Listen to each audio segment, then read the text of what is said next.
अस्सलामुअलैकुम good morning friends. जो આપણે ધોરણ 9માં સ્વાધ્યાય 1.6 અને પાના નંબર 23 પર આ કેટલા કિંમત શોધોના દાખલા આપેલા છે। જે બાળકોનું ગણિતમાં જ્ઞાન કાચું હોય, આગળનો પાયો, એમને આવા દાખલાઓમાં ગૂંચવણ થાય છે। એમના માટે આ સોલ્યુશન લઈને આવી છું। બહુ સરળ દાખલાઓ છે। 1 માર્ક્સની ખાલી જગ્યામાં કે ટૂંકમાં જવાબ લખોમાં 1 માર્કમાં પૂછાય, બહુ ઇઝીલી માર્ક્સ મળી જાય। અગાઉના વિડીયોમાં તમને 64 એટલે કોનો કેટલો ઘાત એ વિશે મેં કરાવેલું, જે તમને યાદ હશે, બરાબર। હવે આ દાખલાઓને ધ્યાનથી સમજજો, ચોક્કસ આવડી જશે। પહેલો દાખલો જુઓ, શું લખેલું છે? 64નો 1/2 ઘાત, બરાબર છે। હવે એટલું મગજમાં રાખો કે 1/2 ઘાત આવ્યો એટલે છેદમાં 2 આવ્યા, એવું વિચારો કે 64 એ કોનો વર્ગ છે। આપણે બે ને ઉડાડવાના છે અને ઘાત 1 થાય તેવું સ્વરૂપ બનાવવાનું છે, બરાબર। તો 64 કોનો 2 ઘાત થાય? તો તમને ખબર છે, અહીંયા સાઈડ પર લખીને બતાવું, 8 × 8 એટલે 8નો વર્ગ, એ તમારો 64 થાય। 8 × 8 = 64, બરાબર। નહીં યાદ હોય તો અગાઉનો વિડીયો જોઈને આ બધું મોઢે કરી નાખજો, તો તમને ચોક્કસ આવડશે, બરાબર છે। જુઓ, તો અહીં તમે જોયું કે શું આવ્યું? 8નો વર્ગ 64। તો અહીંયા શું લખવાનું? 8નો 2 ઘાત તેનો 1/2 ઘાત। હવે ઘાતના ઘાતનો નિયમ લગાડો તો ઘાતાંકનો ગુણાકાર થાય। તો 8નો 2ના છેદમાં કંઈ નથી એટલે 1 ઘાત અને ગુણ્યા 1/2 ઘાત, તો આ 2 ઉડી જાય એટલે ફક્ત તમારો 8 જવાબ આવે, બરાબર છે। તો માટે તમે અહીંયા જવાબ લખી શકો કે 64નો 1/2 ઘાત બરાબર 8। આ તમારો ફાઇનલ જવાબ કહેવાય, બરાબર છે। જો આટલું સરળ તમારે કરવાનું છે।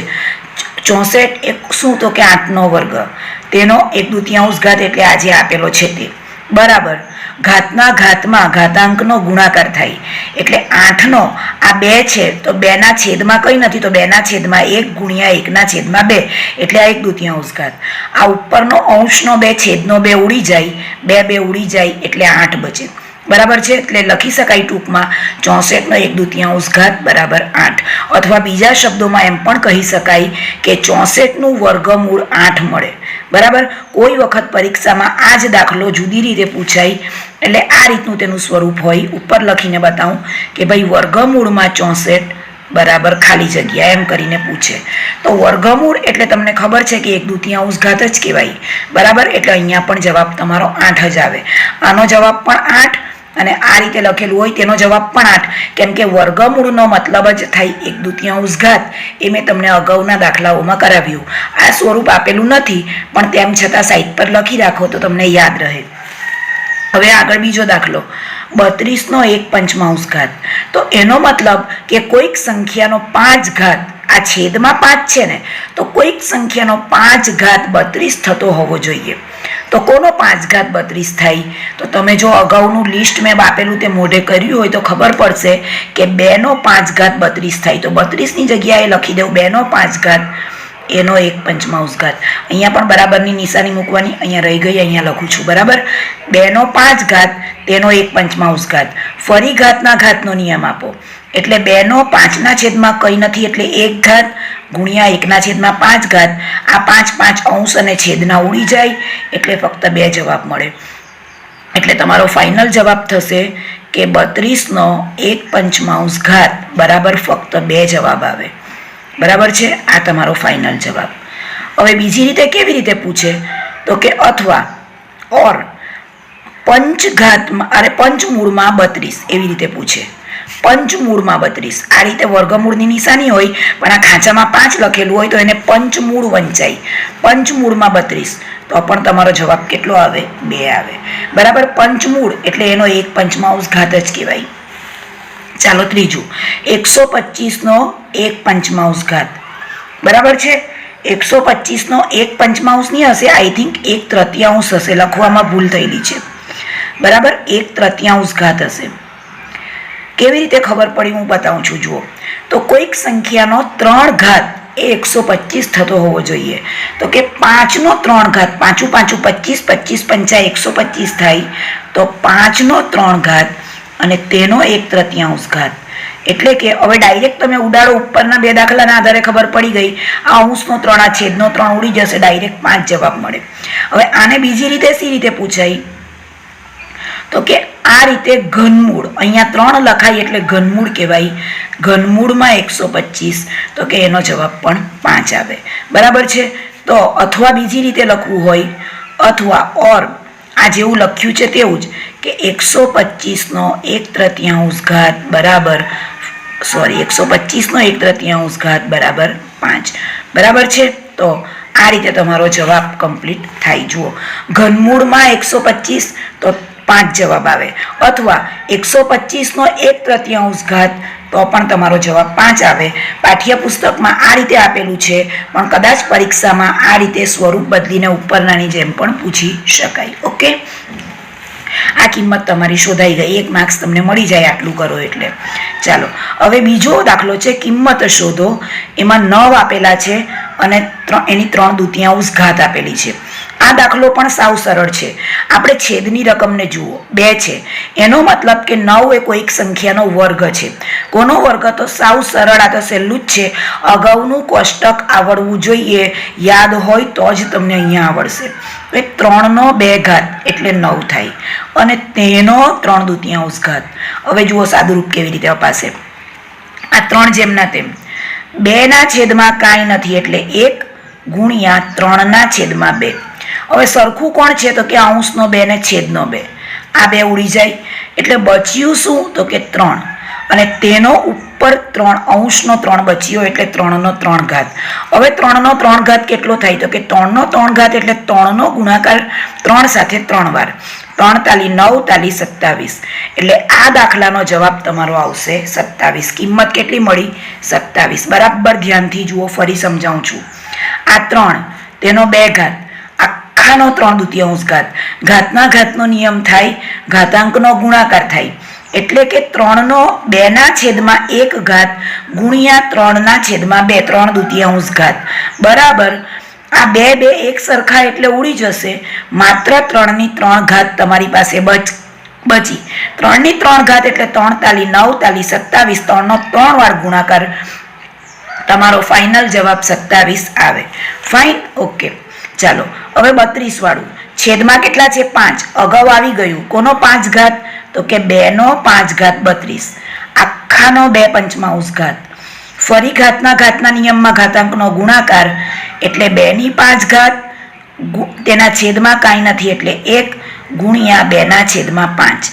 આ 5 5 તમારા ઉડી જાય એટલે તમારી અહીંયા કેટલા વધ્યા તો કે નીચેના આધારના 2 કહેવાય, અને ઘાતાંકમાં શું બચ્યું તો કે ઉપરના 2, ટોપીના 2.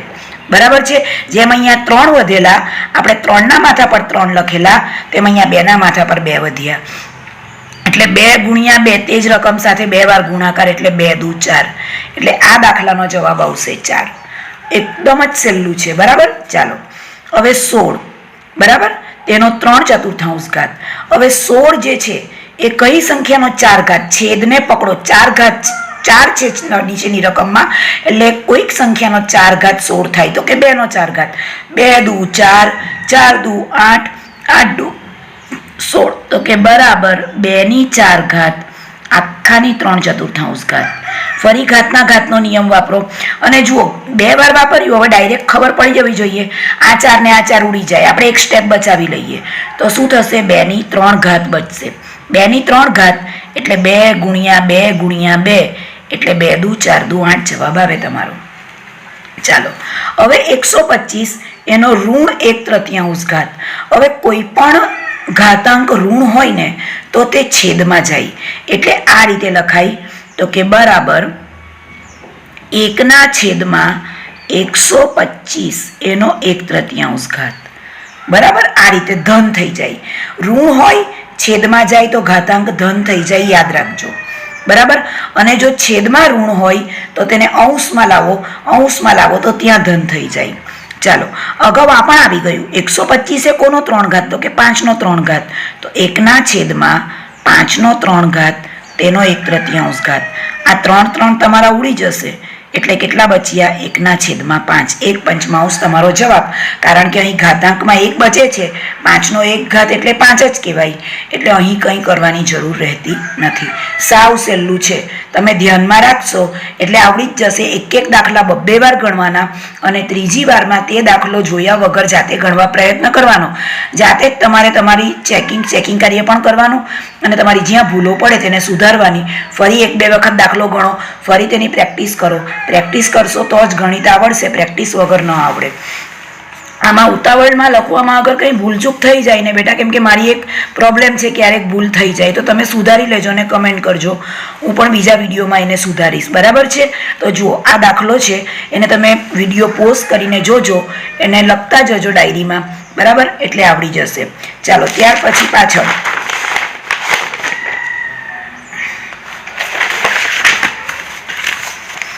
હવે આપેલું છે સાદું રૂપ આપો. ત્રીજો દાખલો, એક્સરસાઇઝ 3, સાદું રૂપ આપો. એટલે કે સિમ્પલ એનો જવાબ તમારે શોધવાનો છે. બરાબર? ચાલો, તો અહીં કેટલા આપેલા છે? 2. તેનો 2/3 ઘાત ગુણ્યા, આ ટપકું નથી, આને ગુણ્યા વંચાય. ડોટનો મતલબ થાય ગુણાકાર. શું થાય? ગુણાકાર. આ તમારે યાદ રાખવાનું છે. ડોટ એટલે ગુણાકાર. બરાબર? આ એક્સ નથી, આ ગુણાકાર છે. તો ડોટનો મતલબ ડોટ એટલે ગુણાકાર, એવું તમારે યાદ રાખવાનું છે. તો જુઓ, આ 2 આધાર કહેવાય અને 2/3 અને 1 પંચમાંશ એના ઘાતાંક કહેવાય. હવે તમે જુઓ કે અહીં આધાર બંનેવના સરખા છે, વચ્ચે ગુણાકાર છે, તો ઘાતાંકનો સરવાળો થશે. તો કે બરાબર 2નો 2/3 ઘાત વત્તા 1 પંચમાંશ ઘાત. આ રીતે ઘાતાંકનો સરવાળો થશે. બરાબર છે? હવે જુઓ, હવે આ 2 આધારના 2. હવે નીચેના છેદ કેવા છે? બંનેના જુદા જુદા. તો લસા લેવો પડે. તો અહીં તમે જુઓ કે બંને અવિભાજ્ય સંખ્યા છે. 3 પણ અવિભાજ્ય, 5 પણ અવિભાજ્ય. તો 3 50 બંનેનો ગુણાકાર કરો તો 15. હવે અહીંયા તમારે 15 લાવવાના, અહીંયા તમારે 15 લાવવાના. તો શું કરવું પડે? 15 લાવવા માટે 2 ને 5 સાથે ગુણો, 3 ને 5 સાથે ગુણો. એટલે અહીંયા 15 લાવવાના છે, તો 3 50 15. તો ઉપરની જે 2 સંખ્યા છે અંશની, તેને પણ 5 સાથે જ ગુણવા પડે. પછી વત્તા આ 1 ને તમારે 3 સાથે ગુણવા પડે. બરાબર?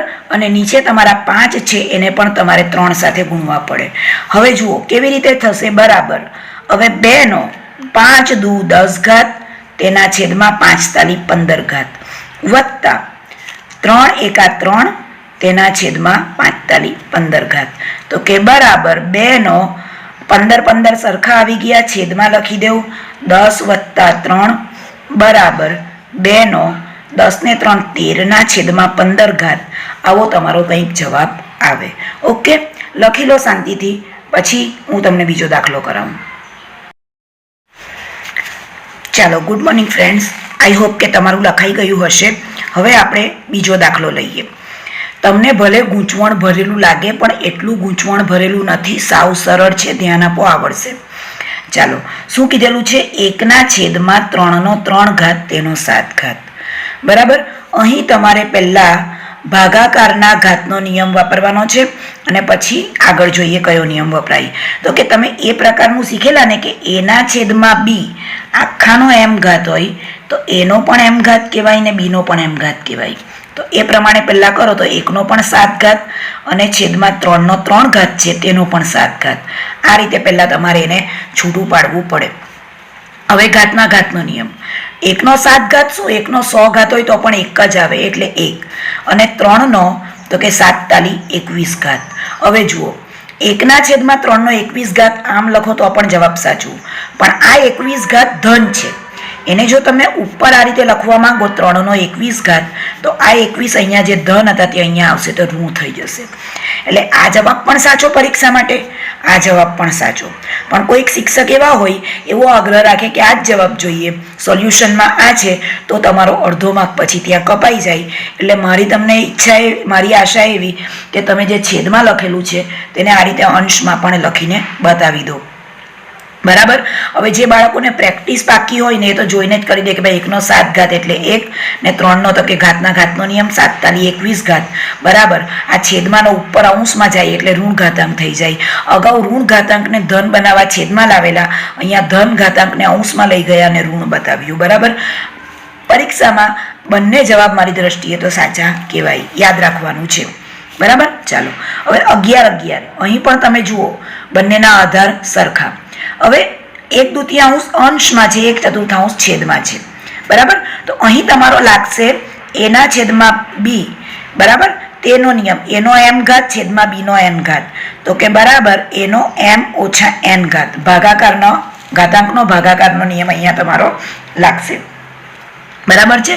તો કે ચાલો બરાબર અહીંયા એ બી સોરી અહીંયા પણ એ જ થશે, મારી ભૂલ થઈ, ઉપરવાળું મને યાદ રહી ગયું એટલે અહીંયા પણ એ જ લખાઈ ગયું, અહીંયા પણ એ જ થશે. તો એનો એમ ઓછા એન ઘાત આધાર એક જ છે. બરાબર છે. ચાલો 11 આધાર સરખા એટલે 11 ને અત્યારે આધારમાં લખો. હવે આ 1/2 ઘાત 1/4 ઘાત ઉપર જશે તો માઇનસ થઈ જશે એટલે ઓછા 1/4 ઘાત. આ રીતે થશે તમારું. બરાબર છે. તો કે બરાબર હવે આ 2 અને 4 એમાં આના છેદને તમારે 4 બનાવવું પડે, સમછેદી બનાવવાના. તો 2 ને 2 સાથે ગુણો તો 4 આવી જાય. આ તો હવે દીકરા કોમન કહેવાય, આટલું તો તમારે યાદ રાખવું પડે 9માના સ્ટેજ પર, નહીં તો પછી આગળ જતા દાખલો બહુ લાંબો ચાલે. બરાબર છે. ઓકે ચાલો તો 1/2 તો અંશને પણ 2 સાથે ગુણો, છેદને પણ 2 સાથે ગુણો. બરાબર છે. ઓછા 1/4 જેમના તેમ લખો. તો કે 11નો 2 × 2 ઘાત છેદમાં 2 × 4 ઘાત ઓછા 1/4 ઘાત. બરાબર. ચાલો અહીંયા બાજુમાં આવીને લખીએ. તો કે બરાબર 11નો છેદ સરખા થઈ ગયા, લસા કાઢીને એકવાર 4 લખી દો અને ઉપર થશે તમારા 2 - 1 બરાબર 11નો 1/4 ઘાત. આ તમારો જવાબ આવે. બરાબર છે. બીજું આમાં કશું થઈ શકે એમ નથી એટલે આ તમારો ફાઇનલ જવાબ. ફરીથી એકવાર સમજાવી દઉં. 11 આધાર સરખા, ઘાતાંક જુદા જુદા, તો સરખા આધાર પર ઘાતાંકની બાદબાકી થાય. આ તમારો નિયમ આ રીતે તમને આવેલો, એનો એમ ઘાત ભાગ્યા એનો એન ઘાત બરાબર એનો એમ ઓછા એન ઘાત. આ રીતે કંઈક તમને આવ્યું હશે. બરાબર. અથવા તો XYZ કોઈ બીજા પદ પણ હોઈ શકે, પણ મને અત્યારે આ યાદ છે એટલે આ પ્રમાણે સમજાવું કે ભાગાકાર એટલે આ રકમના છેદમાં આની આ બાજુવાળી રકમ જાય. બરાબર. તો અહીં આધાર સેમ રહી અને એક જ આધારના માથા પર ઘાતાંકનો માઇનસ થાય, બાદબાકી થાય, સબટ્રેક્ટ થાય. 11 આધાર સરખા એટલે 1/2 ઘાતાંકમાંથી માઇનસ આ 1/4 ઘાતાંક ઉપર આવે એટલે બાદ થાય. બરાબર. 11નો હવે તમારે છેદ સરખા કરવાના છે. અહીંયા 4 છે, આને 4 બનાવી દેવા પડે તો છેદ સરખા થાય. 4 બનાવવા માટે 2 ને 2 સાથે ગુણવા પડે. 2 ને 2 સાથે ગુણો તો ઉપરના અંશને પણ 2 સાથે ગુણવા પડે એટલે 2 × 2 થાય, 2 × 4 થાય ઓછા 1/4 જેમના તેમ. બરાબર. હવે તમારા છેદ સરખા થઈ ગયા, લસા લઈ લો 4 અને ઉપર અંશની બાદબાકી કરી નાખો 2 - 1 બરાબર. 2 માંથી 1 જશે તો 1 છેદમાં 4 એટલે 11નો 1/4 ઘાત એ તમારો ફાઇનલ જવાબ આવે. બરાબર. સાવ સહેલું છે, બિલકુલ દાળ મારવાની નથી આમાં. ચાલો હવે 7નો 1/2 ઘાત ગુણ્યા 8નો 1/2 ઘાત. હવે તમે અહીંયા જુઓ આ ડોટ એટલે ગુણ્યા. હવે અહીંયા આધાર સરખા નથી પણ તમને ઘાતાંક સરખા આપેલા છે, તો મહેરબાની કરીને ભૂલ નહીં કરતા કે ભાઈ એક આ બંનેનો સરવાળો કરી નાખ્યો, એવું નથી. અહીંયા તમારે 7 અને 8 એ બંનેને ગુણાકારમાં જ રાખવાના અને આ બંનેનો ઘાતાંક જે છે ને 1/2 એને કોમન લઈ લેવાનો. બરાબર. ધ્યાનથી જોજો. 7 અને 8 આધાર જુદા જુદા છે. અહીંયા લખીને બતાવી દઉં. આધાર કેવા છે? જુદા છે, અલગ છે. આધાર જુદા હોય તો આ રીતનું છે કે એનો એમ ઘાત બીનો એમ ઘાત આ રીતનો દાખલો છે. એ આધાર અલગ છે, બી આધાર અલગ છે, ઘાતાંક સરખા છે તો આ રીતનો જવાબ આવે. એનો એ બી આખાનો એમ ઘાત. હું આને એવી રીતે સમજાવું કે સીતાના માથા પર પણ છત્રી, ગીતાના માથા પર પણ છત્રી, બરાબર. સીતા ગીતા બંનેના માથા પર છત્રી, એટલે છત્રી એક જ હોય, એમાં બે છોકરીઓ હોય, સીતા અને ગીતા. તો સીતાને પણ છત્રી ઓઢેલી કહેવાય, ગીતાને પણ છત્રી ઓઢેલી કહેવાય. મારી સમજાવવાની આ ટેકનિક છે. તમને આ રીતે યાદ રહે તો આ રીતે યાદ રાખો, આ રીતે યાદ ન રહે તો બીજી રીતે, તમારી રીતે યાદ રાખો. તો અહીંયા 7 ને તમે એ કહો, 8 ને તમે બી કહો. 1/2 એટલે એમ તમારા, બરાબર છે. તો અહીં 1/2 ઘાત તમારો કોમન કાઢવાનો છે, એટલે એમ કોમન નીકળશે. તો એ અને બી બંનેનો ગુણાકાર કૌંસમાં થશે. તો અહીં થશે તમારા 8 × 7 = 56. 56 નો 1/2 ઘાત આ તમારો થશે ફાઇનલ જવાબ. અહીંયા હવે બીજું કોઈ સાદરૂપ આપી ન શકાય. અહીંયા સ્વાધ્યાય 1.6 પૂરું થાય છે. આઈ હોપ કે તમને આટલા દાખલામાં સમજ પડી હશે. તેમ છતાં જો સ્વાધ્યાય પોથી અને પ્રેક્ટિસ વર્કના કોઈ પણ દાખલામાં ન ખબર પડે તો કમેન્ટમાં લખજો કે મારા વોટ્સએપ નંબર જેમની પાસે છે એ લોકો વોટ્સએપ પર મને ફોટો પાડીને મોકલે તો એનું સોલ્યુશન પણ હું આપીશ. ઓકે, પ્રેક્ટિસ કરજો, મહેનત કરજો. ગણિત એકદમ સહેલું છે. અને અગાઉ મેં તમને જે આ આખું કોષ્ટક કરાવેલું ને, આ જુઓ, આ આખું કોષ્ટક મેં તમને બતાવેલું છે. આ પૂર્ણ વર્ગ સંખ્યા, આ પૂર્ણ ઘન સંખ્યાઓનું આખું કોષ્ટક કરાવેલું. પછી અહીં તમને થોડાક સાદરૂપ આપીને મેં બતાવેલા, બરાબર છે. અને ત્યાર પછી આ વર્ગમૂળ, ઘનમૂળ, તેનો મતલબ શું થાય, કેવી રીતે લખાય, તે બધું મેં તમને અગાઉના વિડીયોમાં કરાવેલું છે. તેને એકવાર જોઈ જજો, શાંતિથી પાકું કરજો, પછી આ દાખલા ગણજો એટલે આવડશે જ. તેમ છતાં ન આવડે તો હું છું, મને પૂછજો. Okay, thank you, by.